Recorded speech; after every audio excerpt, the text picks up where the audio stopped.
Hi, I'm Carla. My own brother, a cop, pulled me over, shoved a gun in my face, and sneered, "You think your badge makes you special?" He didn't know I run the FBI. When his captain rushed up and saw me cuffed, he stuttered, then saluted. That moment changed everything. But what came after was worse than the gun, worse than the betrayal. Before we start, tell me, where are you listening from, and what would you do if the person aiming the weapon shared your blood? Onesie. Snowflakes the size of quarters drifted across the highway, dulling the world to ash-gray silence. My wipers ticked back and forth, steady as my pulse, while the bureau radio hissed inside the cup holder. Dispatch wanted confirmation that I was in position to intercept a shipment of stolen rifles, but I pressed mute. The voice I kept hearing wasn't a dispatcher. It was my mother, 2 weeks earlier at Dad's funeral, whispering, "Sit in the back, Carla. The family needs space." Family. That word clanged harder than any handcuff, even now, even after 39 winters of being reminded I was the spare wheel the Torres clan never asked for. I'd flown in from D.C., paid for the headstone, and still ended up at a folding chair behind the flower arrangements, while my older brother, Officer Michael Torres, local hero of Jackson County, took center podium and spoke as if Dad had only one child. When the service ended, Mom hugged him, then brushed right past me with a frozen smile. "Thank you for coming," like I was a distant cousin. A semi rolled by, its horn shaking me back to the present. Mile marker 241. 5 more exits and I'd pick up the dirt road to the silo where our informant said the rifles were boxed. My government SUV blended into traffic. No lights, no siren. I preferred it that way. Quiet work suited me. Yet, the longer I steered through that powdered dusk, the louder my father's voice played in my head. "Mikey keeps us safe on these roads. Federal folks just collect paychecks." I tightened my grip on the wheel, fighting the ping of resentment. Dad was in the ground. His opinion shouldn't matter. But grief isn't polite. It shows up unbuckled and messy the moment you think you've got everything lined up. Red and blue strobes exploded in my rearview mirror. My first thought, support unit? The KCPD liaison sometimes tailed bureau cars to a drop. I signaled, pulled to the shoulder. Crunching snow stopped under my tires. I cracked the window and waited, badge ready. Boots stomped toward me, heavy, determined, my nostrils filled with diesel and cold. Then I recognized the gate, the faint limp he earned chasing a shoplifter back in '09. Michael.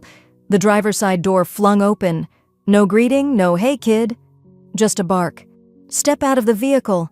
"Mike, it's freezing." "Out, now." He didn't use my name. He didn't need to. I climbed out, lifting my hands shoulder high so any dashcam caught the courtesy. My bureau credential rested against my coat, but his gaze never dropped. "You think that little gold shield makes you special?" His breath steamed, eyes hard as the icicles hanging from the guardrail. "I'm on a federal op," I answered measured. "Radio my SAC if you doubt it."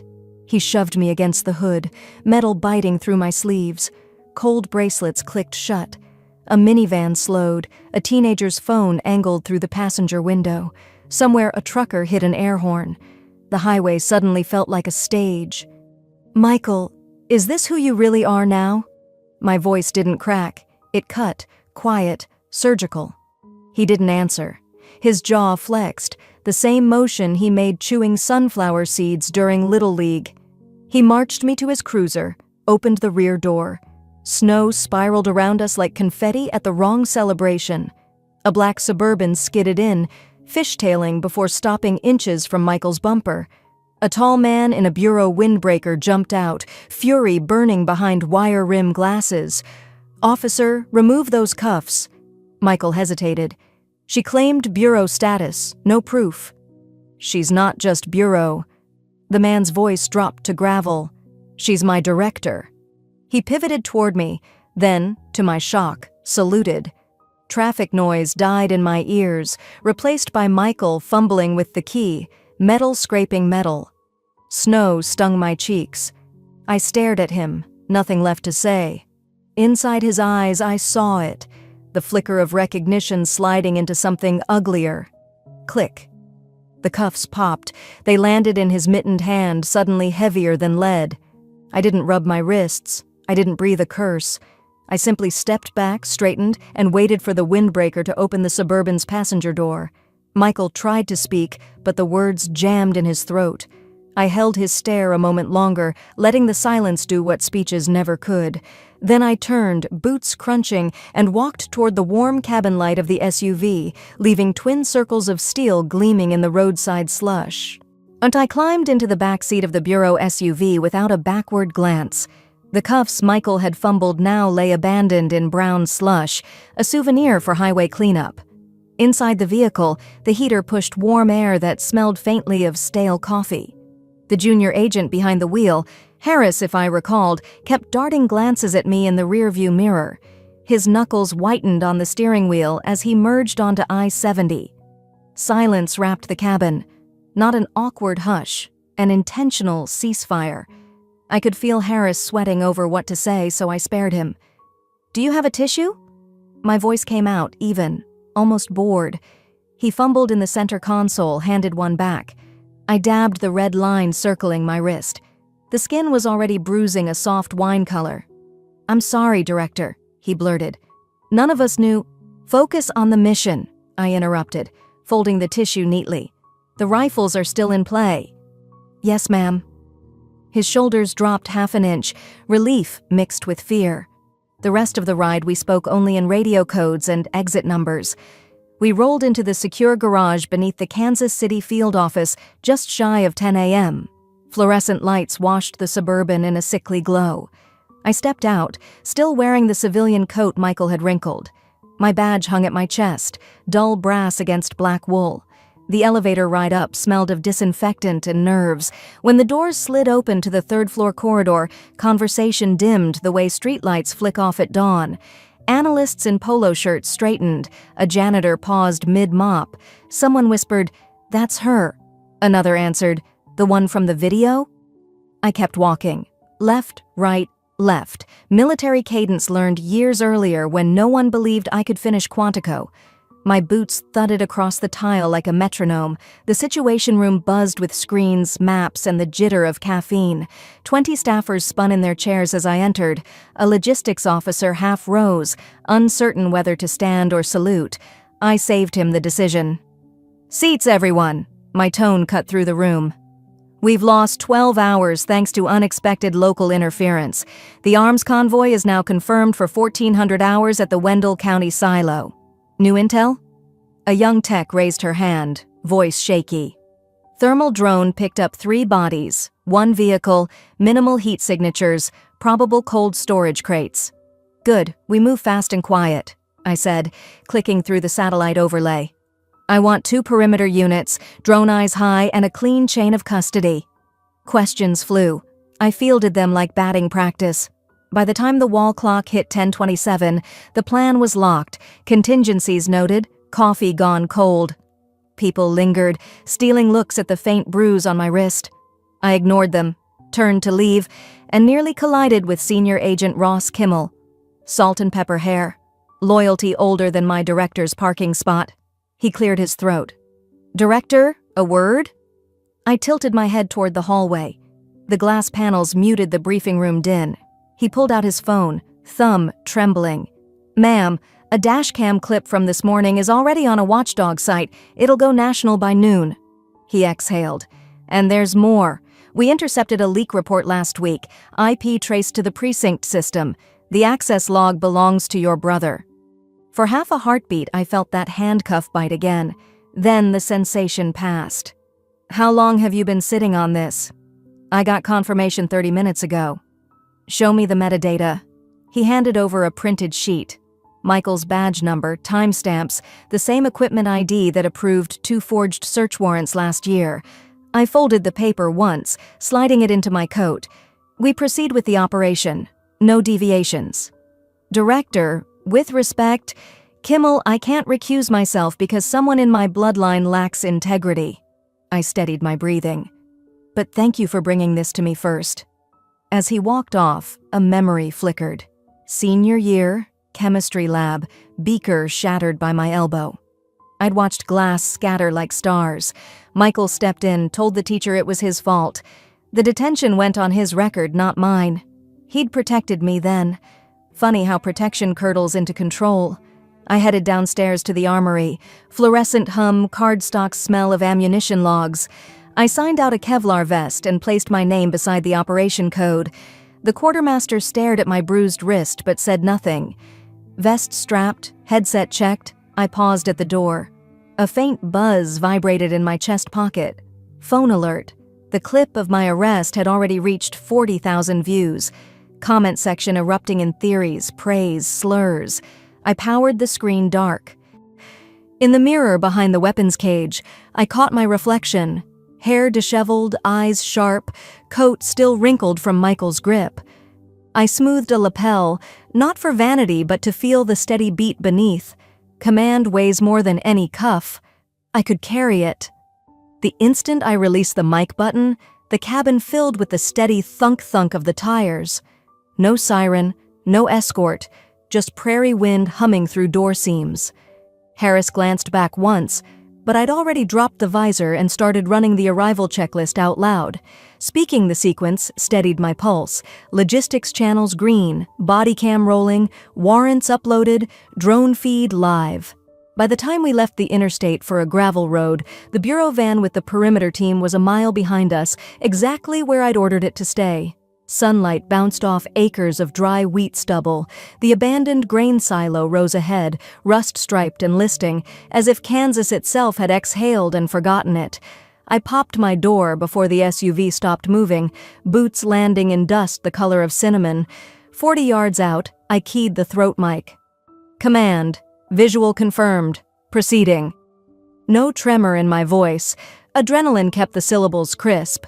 The air near the silo tasted metallic.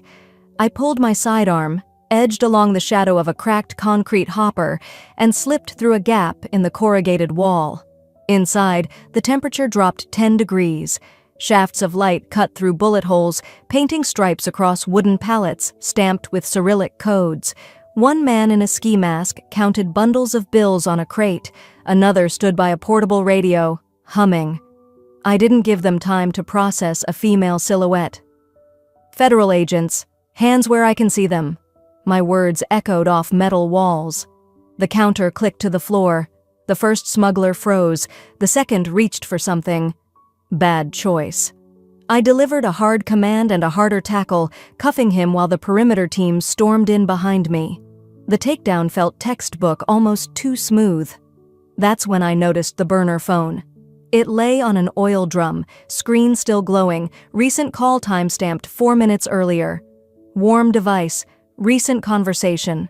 Against procedure, I tapped playback. A voicemail crackled. Tell them to move it 30 minutes early. She won't be there yet. Make sure no witnesses. Michael's voice, casual, assured, unmistakable. My stomach tightened like someone had cinched a belt. I slipped the phone into an evidence pouch, sealed it, forced my lungs to keep their rhythm. No time to bleed in front of subordinates. A shot rang outside, not at us, warning fire, sloppy and high. I bolted through the jagged opening, dust exploding beneath my boots. A runner in camo bolted toward a tree line. I sprinted, closing ground on adrenaline and anger. He veered, stumbled. I launched, driving him into prairie grass. Soil and chaff filled my mouth. "Who told you to move the drop?" I hissed, pinning his wrists. He spat blood, eyes wide. "Ask your brother. He said you wouldn't pull the trigger." For one heartbeat, my finger hovered above the safety. The prairie fell silent except for both our breaths.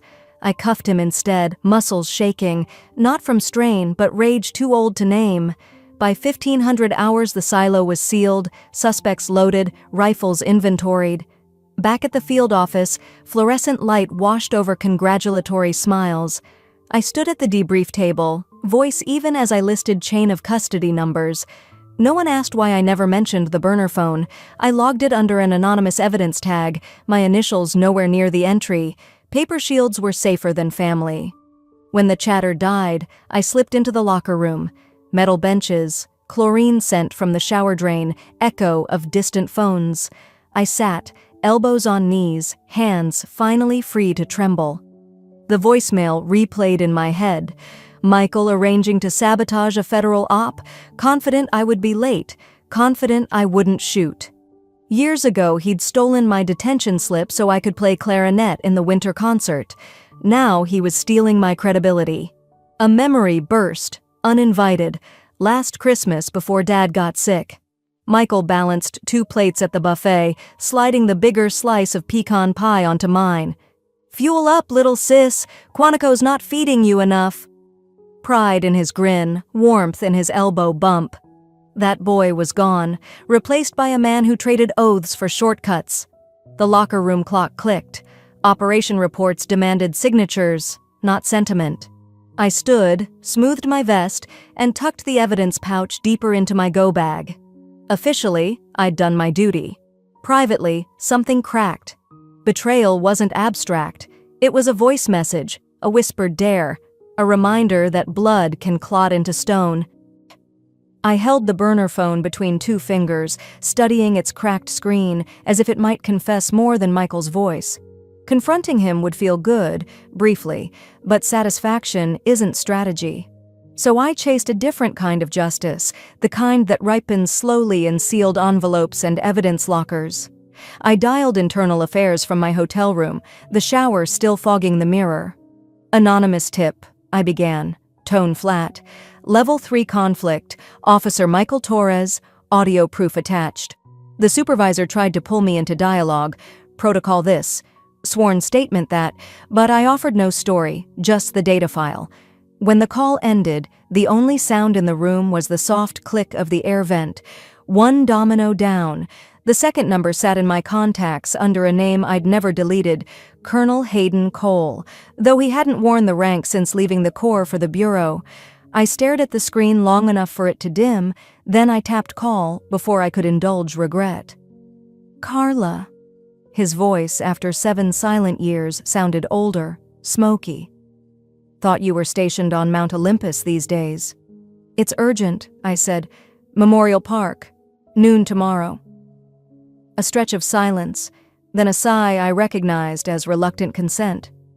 "Same bench?" "Same bench." 2 mornings later, I was back in Washington, the Potomac glinting under a pale sky. Internal Affairs took my packet without so much as a handshake. Bureau corridors always smell like carpet glue and ambition. I escaped them as fast as possible. Arlington's rolling greens swallowed traffic noise, leaving only wind and the muted thump of my boots. The marble bench sat beneath an oak, exactly where we'd eaten turkey sandwiches during training lectures, long before Fallujah changed every conversation between us. Hayden arrived precisely at noon, uniform-cut suit, hair threaded with silver. He studied the bruise on my wrist, but greeted me with the ghost of a smile. "You look tired," he said. His eyes flashed concern, not pity. "Sleeps for people without family crises." I handed him a flash drive. "Voice match is 89%. I need your lab to push it to 100, off book." He sat, turning the metal stick in his palm. "Why now?" "Because corrosion spreads. If I don't scrape it out, the whole structure collapses, and I go with it." We watched a funeral detail march by, rifles on shoulders. When the flag folded, Hayden cleared his throat. "Before I run your file, you should know this. They're running one on you." I stayed still. Define they. Office of Professional Responsibility. Someone filed a complaint 6 weeks ago, claims you forged a federal order. My pulse thudded. Filed by? Detective Cassandra Vale. He exhaled my name like a warning. Your brother's former girlfriend. I leaned back, feeling the bench's cold bite. Cassandra. Freckles. Photographic memory, able to charm a room and hollow it out moments later. She'd once sent me a Christmas card praising women in blue, yet here she was painting a target on my badge. I've pulled timelines, phone pings, email headers. Hayden slid a manila folder between us. Inside, printouts, headshots, a spiderweb of dates. Michael swapped duty shifts the night Cassandra's complaint was stamped. 2 days later, my orders to surveil the gun-running ring were rerouted to a dead inbox. Even my encrypted messages had been bounced through his precinct server. a braid of sabotage, tight and deliberate. "This goes beyond sibling rivalry," Hayden said. "Somebody wants you discredited before a bigger bust hits daylight." I closed the folder, feeling a weight settle across my ribs. "Thank you for not shutting the door." "I never shut it, Carla." The faintest edge of hurt slid under his words. "You walked away." I met his gaze. Years ago, I'd left him on a tarmac in Kuwait, orders in hand, fear in my throat. Now here we were, surrounded by silent white headstones, neither of us certain which war we were fighting. "Help me," I said, voice low, not because we used to share Sunday papers, but because this bureau still means something to both of us. He gave a single nod, the one I remembered from briefings. Mission accepted. We parted near the gate. The city buzzed beyond the cemetery wall, but the graves kept their counsel.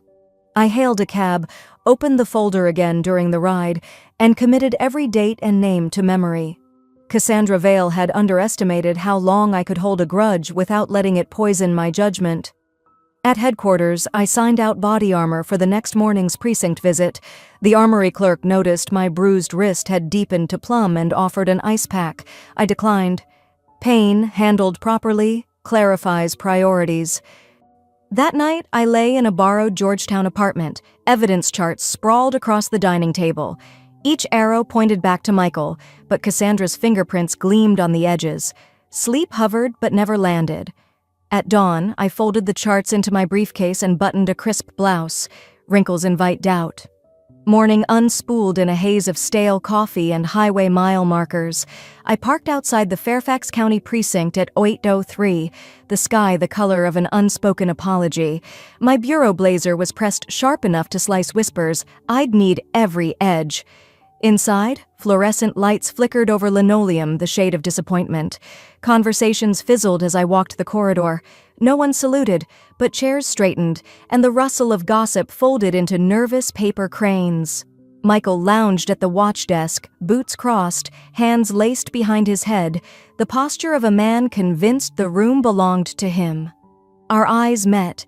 He lifted one eyebrow, a silent dare. 2 minutes later, the door behind me hissed open, bringing a whiff of perfume and copier toner. Detective Cassandra Vale glided in, clipboard pressed to her chest like a hymn book. Her smile was pure confection, the aftertaste promised cavities.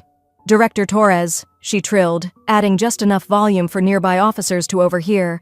"The Bureau rarely graces us with an administrative spot check, especially someone with your complicated resume." I returned the smile, thinner, colder. "Exactly why I'm here, Detective. Complications need daylight." My pulse spiked, but I let the adrenaline sharpen my diction. Michael's smirk widened. He recognized the bait, knew Cassandra's sugar hid hooks. We gathered in a narrow conference cubicle that smelled of dry erase fumes. A half circle of sergeants settled in, pretending casual interest. I spoke for 10 minutes. Audit scope, evidence chain, the importance of transparent policing. Cassandra interrupted twice to clarify procedure, each time lacing her questions with the suggestion I might be overstepping. I answered without blinking, but the sting landed. Every officer in the room watched us like a tennis match. While a corporal booted the precinct database, I noticed Michael's ceramic coffee mug perched on the ledge behind him. A crescent-shaped chip marred the handle, identical to the mug captured in a photo off yesterday's burner phone. The detail hit like a thumb to the sternum. He wasn't a distant accessory. He was elbow deep. I logged the observation, expression neutral. "Before we move on," I said, sliding a thick logbook across the table, "I need the duty officer's signature verifying patrol mileage." Routine request. On paper. Michael reached lazily for a pen, scratched his name, flipped the book back with practiced indifference. Ink still wet, I closed it, trapping the flourish like an insect in amber. My heartbeat drummed a victory cadence only I could hear. Because last night I'd printed a falsified wiretap request, one submitted to the county clerk 3 months ago.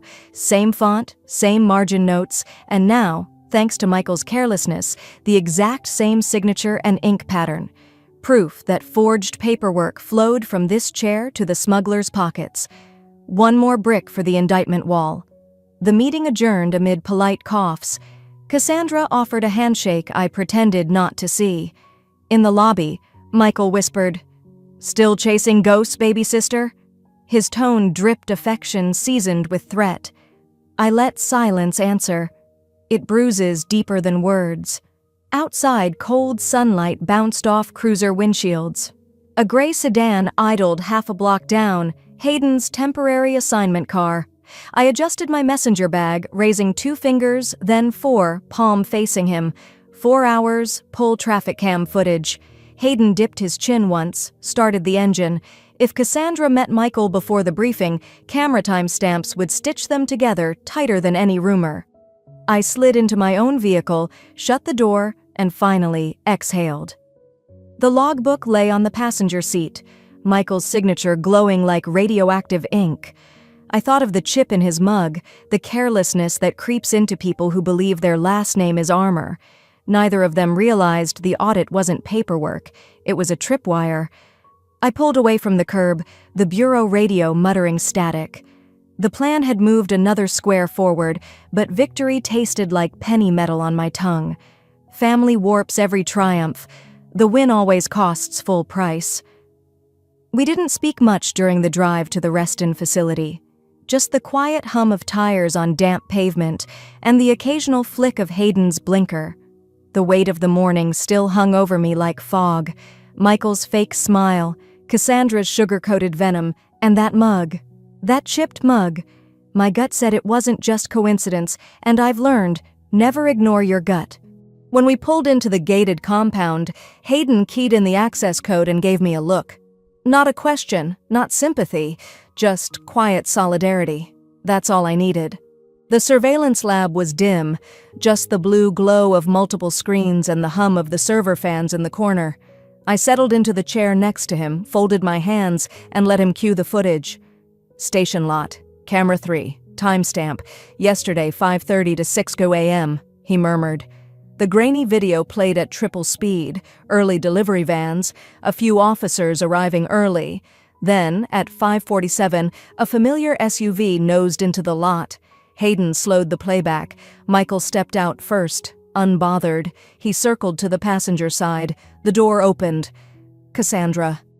She smoothed down her hair, glanced at the building, then leaned forward and kissed him on the cheek. My fingers curled into my palms. Then she handed him something, a manila folder. Not just any folder. I leaned forward. Hayden froze the frame. There it was, clear as day. The faded blue bureau emblem, worn but distinct, with the outdated pre-2010 classification banner. I stared at it, heart slowing. "That's mine," I said quietly. "That folder, I locked that in Archive C 6 weeks ago. Top shelf, sealed." Hayden didn't say anything. He didn't have to. Cassandra had access, but not that level of clearance. Unless someone handed her the master code, unless someone wanted her to have it, unless someone, Michael, had planned this with her from the start. "This isn't just personal," I whispered. "They're using bureau files. That's a federal breach." "They knew you'd trace it," Hayden said, "and they didn't care." He reached across me, pulled open a secondary folder on the desk. "There's something else." My stomach tensed before my fingers even touched the paper. The document inside wasn't familiar, but the name at the top was. Subject: Michael Aldridge requested by Cassandra Vega target comparison, Franklin Aldridge. I scanned the rest. DNA verification, full genomic analysis, cross-referenced with multiple blood markers. Result: no biological relation. I didn't blink. Couldn't. My voice, when it came, was hoarse. "He's not my brother?" Hayden said nothing, just watched me, not out of pity, out of preparation. Michael wasn't my brother. Not by blood. Not by any strand of DNA. The man who spent years mocking me, blocking my transfers, undermining my work, whispering poison into every room I entered. He wasn't even family. But he knew. He always knew. I was the one in the dark. Suddenly, the memory hit like a hammer to the chest. I was 14. I had just won second place in the Regional Federal History Bowl. My mother had poured me a glass of lemonade and said, You're too smart for your own good. Not like your brother." Her tone wasn't proud. It was cold, resigned. I thought it was exhaustion. Now, it felt like shame. Had I been a reminder of something she wanted to forget? A mistake? An affair? Had Michael always resented me not because of my ambition, but because I stood as proof that he wasn't the chosen one? I closed the folder slowly, took a long breath, let it fill every corner of my lungs. It was never about the bureau. It was never about rank, I murmured. He hated me because I existed, because I ruined his story. Hayden reached for the room's light panel, hesitated. "So, what now?" I looked at him. Really looked. My voice was steady again. "Now, we stop whispering. We go louder." He nodded once. "Then we go all the way." I stood, gathered the evidence, the traffic footage, the DNA results, that stolen file. There were still questions I didn't have answers for, but one thing was clear. If blood didn't make us family, then betrayal certainly did, and someone still owed me the truth about why. The air felt damp with memories as I stepped out of the car. Dew still clung to the hedges, and the sun hung lazily in the sky, already warming the worn siding of my childhood home. I stood at the edge of the driveway for a long moment, not quite ready to face what waited inside. Nothing had changed. The same chipped flower pot sat beneath the windowsill, cradling what I assumed were still artificial geraniums. The wooden eagle my father carved in 1983 still loomed on the front door, its beak cracked from when Michael slammed it shut during one of his tantrums. I opened the door and stepped into stillness. The living room greeted me with the usual smell: lemon-scented cleaner mixed with old carpet and faint traces of bacon. The crocheted doily still clung to the coffee table like it had been glued there. The wooden spoon rack hung proudly over the stove, and the floor creaked under my steps in the exact same places it always had.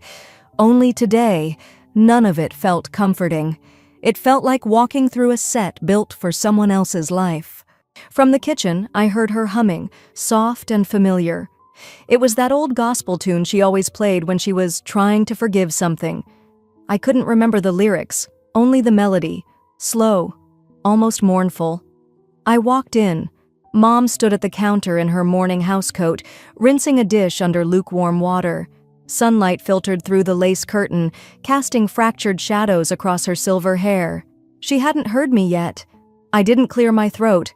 I just said, "Mom." The humming stopped. She turned slowly, dish towel in hand, face unreadable, but not surprised. Her eyes scanned me the way a mother scans her child after a long absence, not for love, but for damage.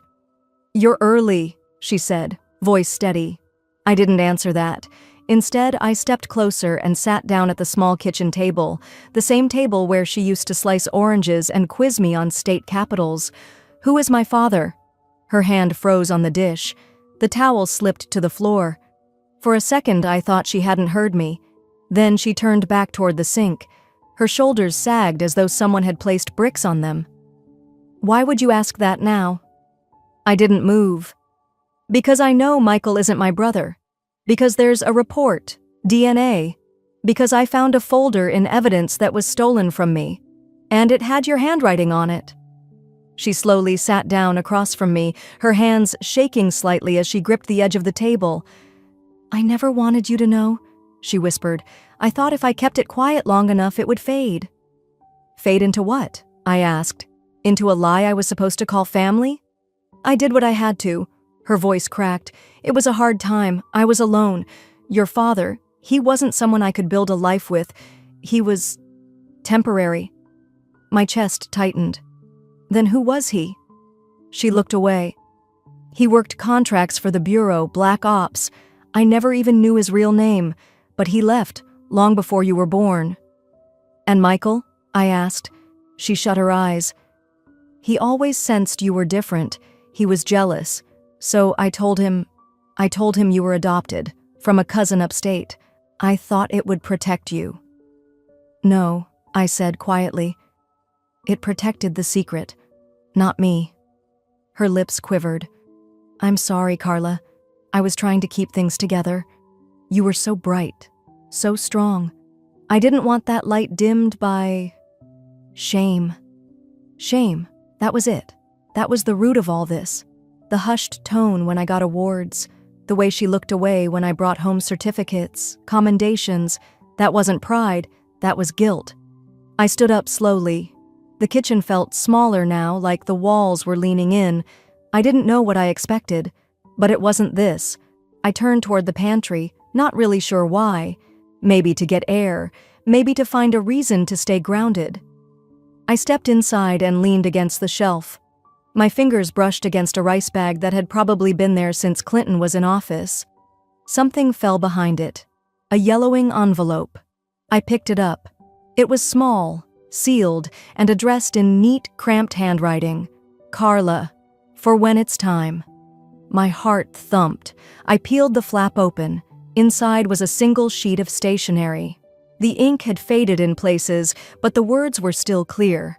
It was dated 12 years ago, signed only as JD, but I didn't need the full name. The words were simple, honest. Carla, if you're reading this, it means Diane finally let the truth surface. I was never meant to stay. That's not an excuse, it's the truth. But I've watched from a distance. You've become everything I hoped you'd be. You fight for the right things. You protect the innocent. Blood doesn't define your worth. Purpose does. Don't let anyone tell you otherwise. I stared at the letter for a long time, feeling each line carve itself into a part of me I didn't know still needed carving. When I walked back into the kitchen, Mom was standing by the sink again, clutching the same dish. Her shoulders were shaking now, not from anger, but from something deeper. She didn't say anything, just stood there, small and old and silent. I walked to the front door. "Carla!" she called behind me, voice breaking. "Please!" I paused, hand on the knob. I deserved the truth a long time ago, and I stepped out. The wind had picked up. It smelled like wet leaves and soap. I didn't look back. I couldn't. My feet carried me to the car. I sat down, gripped the steering wheel, and just breathed. There was no dramatic music, no cinematic fade-out, just silence, and a letter on the passenger seat reminding me I was never anyone's mistake, just someone's secret. I wasn't looking for revenge. What I wanted, needed, was clarity. So, 2 nights after confronting my mother, I bypassed the comfortable rituals of bedtime and drove straight to the Bureau's Washington field office. The parking garage was nearly empty, late-shift analysts already nursing energy drinks behind tinted windows. I swiped my badge, placed my thumb on the reader, leaned into the retinal scan. Each click acknowledged who I was and reminded me how quickly labels can lose meaning. The server room stood at the end of a silent hallway. Fluorescent panels hummed overhead, the only witnesses to whatever lines I was about to cross. Inside, racks of cooled steel blinked green and amber, like a constellation answering only to policy. I logged in under Director Privilege, one of 3 people allowed to touch the classified family records archive. A prompt asked for a DNA trace key. I typed the initials from the letter, JD, added the string of numbers scrawled in the margin, searching, or the progress wheel spun long enough for my conscience to whisper, "You could stop here." I ignored it. A single result populated. Project Cypress, restricted, sealed. My pulse thumped in my ears as I broke the seal. The first page showed a faded photograph of a younger version of the man who wrote me, camouflage fatigues, eyes sharp. Beside it, a summary, covert informant embedded in Rural Law Enforcement Corruption Task Force 1995-2007. Scroll, excerpt 2006. Subject reports systemic falsification of arrest logs, evidence laundering by Sheriff's Office, Orange County, VA, potential links to white supremacist donor network. Then, the entry that iced my lungs. March 12, 2007, Officer Michael Ruiz, badge 49-17, flagged for intimidation and racial profiling. Recommended internal investigation closed after local interference. Ruiz. Michael's birth surname before Mom married again. I braced against the desk. The boy who once stole detention slips had grown into an officer shrouded by buried complaints, and someone powerful had helped bury them. I drilled deeper. Disciplinary files marked scrubbed, traffic stop harassment, missing body cam footage, excessive force on a teenage driver. Each complaint died before an IA review. Diane's name appeared once, as a witness who declined to testify. I was 17 then, packing for Quantico summer prep, believing my future was miles from this rot. Turns out the rot traveled. But the next file sliced sharper than any betrayal. One record half redacted, tagged sensitive, minor. I overrode the lock, heart steady now. A statement appeared, dated October 22, 2003, filed by a 17-year-old girl. Officer Ruiz had pulled her over, mocked her ID photo, threatened to call ICE on her mother, then let her drive off shaking. Complainant initials, KR. My breath caught. I couldn't recall the incident, not fully, a smear in memory, flashing lights, a cold lecture about knowing my place, me gripping the steering wheel until my knuckles went white. I'd gone home, eyes burning, and written everything down on notebook paper. Apparently, I'd mailed it. Apparently, it never mattered. Until now. The cursor blinked, waiting for input. My hands hovered over the keyboard, steady as stone. I opened a new document, formal, uncompromising. Subject, patterned misconduct. Officer Michael Ruiz, Torres, paragraph after paragraph flowed. Dates, evidence tags, audio IDs, the traffic lot video, the stolen archive folder, chain custody. When that report was done, I drafted 2 more. One for the Attorney General's Public Integrity section, the other for the Bureau's Office of Professional Responsibility.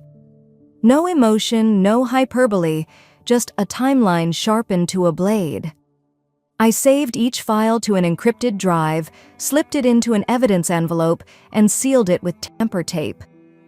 My reflection in the monitor looked older, edges harder, but the eyes were calm. I used to believe truth spoke for itself. Now I understood it needs a sworn statement and the right routing code. As I powered down, a memory surfaced unbidden.